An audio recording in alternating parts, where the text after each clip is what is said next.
tackle a couple of weeks ago, and he takes it now, Kim. Onizawa takes it back inside. Robbins inside the pass. What have Japan got? Entry, man on his feet or runs to the ball. They've got a penalty against them to the Canadians to relieve the pressure, and the crowd don't like it. 7 entry. Well, they might not like it, but the Japanese have not got to let themselves get isolated. Come into the scenario and there's simply too many Canadians on them. Maybe they should have let it sing a little bit earlier. Yeah, they were just too slow to react to the man with the ball. Great work from Dave Spicer. Saw the opportunity, got himself set strong over the man. Very hard to move somebody when they got that much time to get set. Big play from Spicer. So Josh Jackson gets an opportunity to replace Jamie Cutmore, who broke his hand at training during the week. He was based in Bordeaux playing rugby, Josh Jackson, so the Canadians called on him. And for the next 60 seconds or more, they'll need to call on all their composure to withstand a final onslaught from the Japanese. Through the middle. Okay, leave it.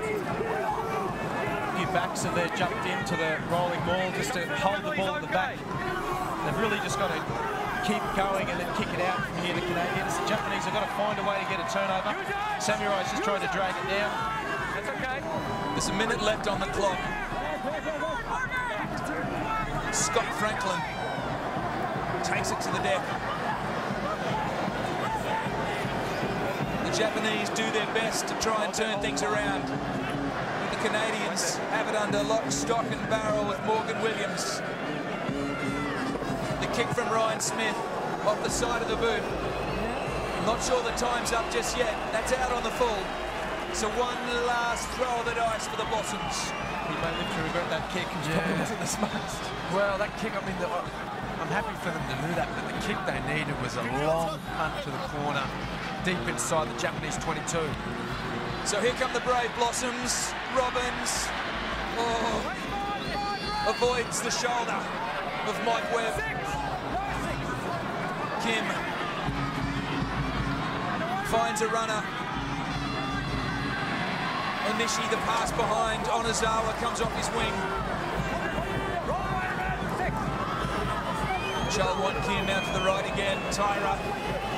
Have they got it in them? Chalwon Kim this time finds Onishi. Bryce runs wide and Goaruga gets the 22. Well, that'll be it. Thundermurwa puts it into the stand. Man on his feet, dominant position at the tackle. Time is up on the clock.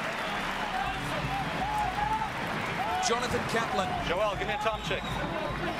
Calls for a time check. From Cheryl Shudge. Up in the box. Well, all Black supporters will remember Jonathan Kaplan allowing extra time. In a Bledisloe Cup match, the John Eels kicked the final kick and gave the Wallabies victory. Can the Japanese do something similar? Philip O'Reilly, 24 metres out from the line. Chalwon Kim, Robbins, Onishi back inside. He steps again off the right. Masabara goes forward. Ball penalty. That's exactly what we saw in that Bledisloe Cup match. Hands on the deck. Eels can kick the penalty. The Japanese need to score a try. Well, Onizawa plays halfback. Goes himself.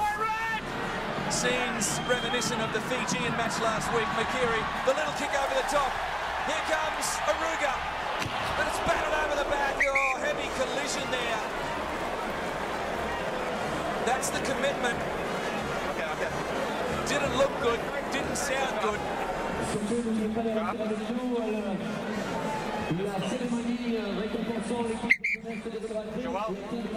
So concern being shown for the Canadian player who saved the day. Not sure what was behind that padding, but I don't think it was soft. Well, they're soccer grounds, so they're fairly tight where the wall is behind there. Looks okay. Morgan Williams, take a bow. Kick was just a little bit overcooked. McKeary. Williams. Bang. Well, it wasn't padding anyway. It was just a full-on sign. I'm sure a win here will alleviate any headache he has. Perhaps a headache tomorrow morning will be worse than the one he'll have now. Yeah. Might be a few Canadian mooseheads go down tonight. Having said that, they play the Wallabies this weekend. Time is up on the clock. Jonathan Kaplan maybe playing a little bit of injury time. We have seen some in the second half. Well, I think the ball was going to beat Aruga anyway. Morgan Williams, Yes. no shortage of courage. Yes. Was there a push in the back? Maybe that's what they're looking at. Sorry, I can't hear. Just say that again, please. Did Yes. one of the Japanese get pushed?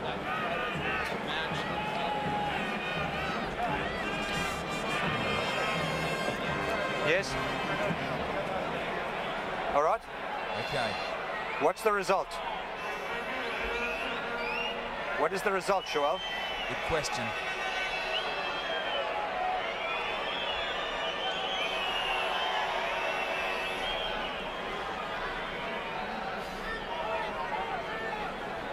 The suspense builds. Okay. Ready, get ready. Okay, cool. Thank you. Here we It's a go. deliberate knockback over the dead ball. We're going with a penalty. Well, he has ruled Morgan Williams to have deliberately knocked that over the dead ball. So let's play on and talk about that later. Could Morgan Williams go from hero to zero? The Japanese can only level this match up. The ball taken by the Blossoms. Right there, right there. And they drive it forward. Has this game got another twist? Thompson backs into the defence, and it's certainly willing.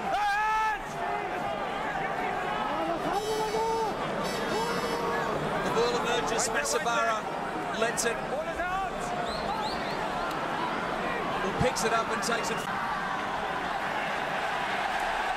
Now the Blossoms burrow forward, here come the backs. Bryce Roberts is in there. It's gone to ground now. There won't be anyone to receive it out wide. They go again.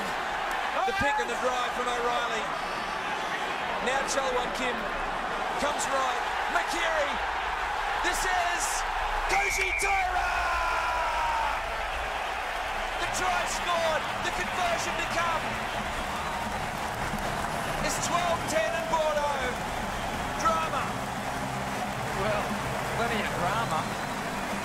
We're about 3.5 minutes overdue for the full-time whistle to begin with. But look, it's hard not to get excited for the Japanese. Talk about not giving in. Talk about giving it everything you've got. Look, a drawn result, to be honest, I wouldn't be too disappointed with that. She's a tough kick. Or was that pass forward? It's not now. Not in tomorrow's newspaper. Shitara Anishi will have this kick. Does he believe enough to level this match for the Cherry Blossoms? Great work, R.A. McKeary. The kick didn't work. Morgan Williams penalised. They'll talk about that.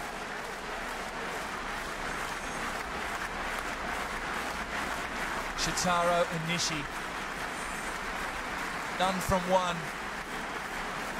Couldn't convert Kazuki Endo's try.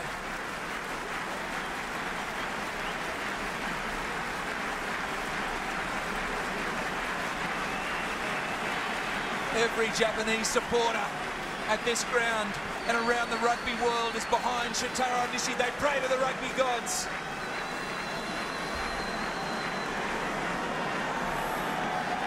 He summons the potential to level the game up.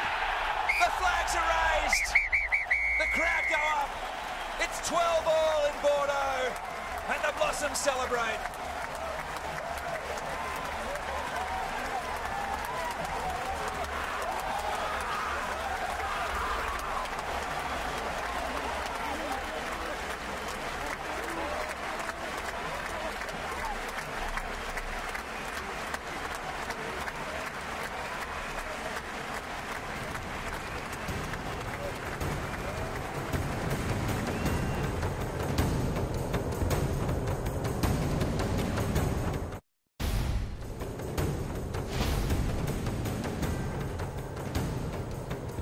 Well, it was intense. It did equal the lowest scoring game of the Rugby World Cup so far. Ireland-Georgia was 14-10. This was 12-all, though. A draw makes it even tighter. An extraordinary contest.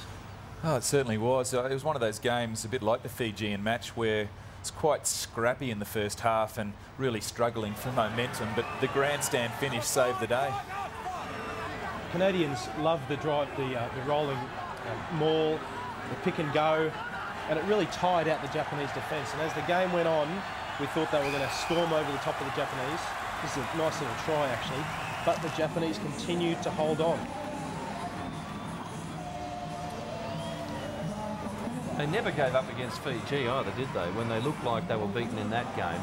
And they didn't get across the line there, but I think it was a just reward in the end for the Japanese. Well, Williams played such a inspirational and sometimes crafty game at halfback. He's everywhere, isn't he?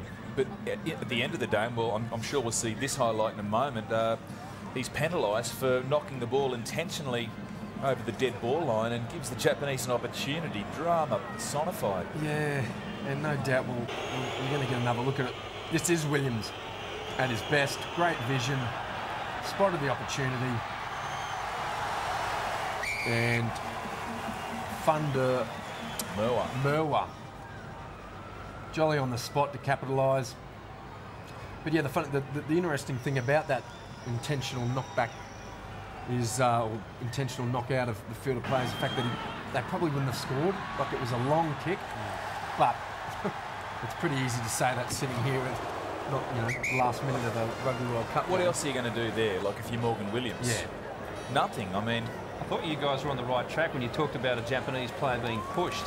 I think it was Thunder Merwa who actually pushed one of the Japanese players on approach just there before they went across the dead ball line. But anyway, he clearly gave the penalty for what you said. I mean, that was announced quite clearly by the ref, and here it is, the try that tied up the game. You'd think it won it for them. John Kerwin impassive. Don't know what that expression means, really. Maybe he thought they should have won this game. Well, Makiri was fantastic. He put the kick through. That didn't eventuate in a try, but the pass, the space for Koji Taira, and now the conversion. And look at the pressure the Canadians put on the kick. On the previous Japanese conversion attempt, they ran out very quickly and managed to actually put off the kicker, but on this occasion he was ice cool. These are the stats, gentlemen, and the errors finished up approximately even there after a very intense game. A lot of tight rugby, not a huge amount of ball play, was there? Ball in hand, I mean. No, and the possession and territory started to even up as well. It was very one-sided to the Canadians in the first half. The Japanese pulled back. Let's hear from the Canadian captain. Morgan, I suppose a draw in this situation feels like a defeat. Yeah, it's a bit disheartening, but you know, I think morally we took the win from that. Unfortunately, you know, the guys will be a little bit down tonight. But you know, Japanese, like the Fiji game, the last 5 minutes, you know, in extra time there, and they're never going to give up, and we know that. And they came out and they scored a try, but unfortunately for us, but it's still it's a tie. It's not a loss. So. Did you feel in the first half your line-out wasn't working and really getting slow ball at the breakdown? Yeah, I think, you know, they're very feisty at the breakdown, so we didn't really work around that too well. And then I think our kicking from hand wasn't too great, and it kind of put us on the back foot. But, you know, game's over, so nothing you can do about it now. Well, congratulations. All the best on Saturday. You are the Sock Gem man of the match. Theo, Phil, s'il vous plaît.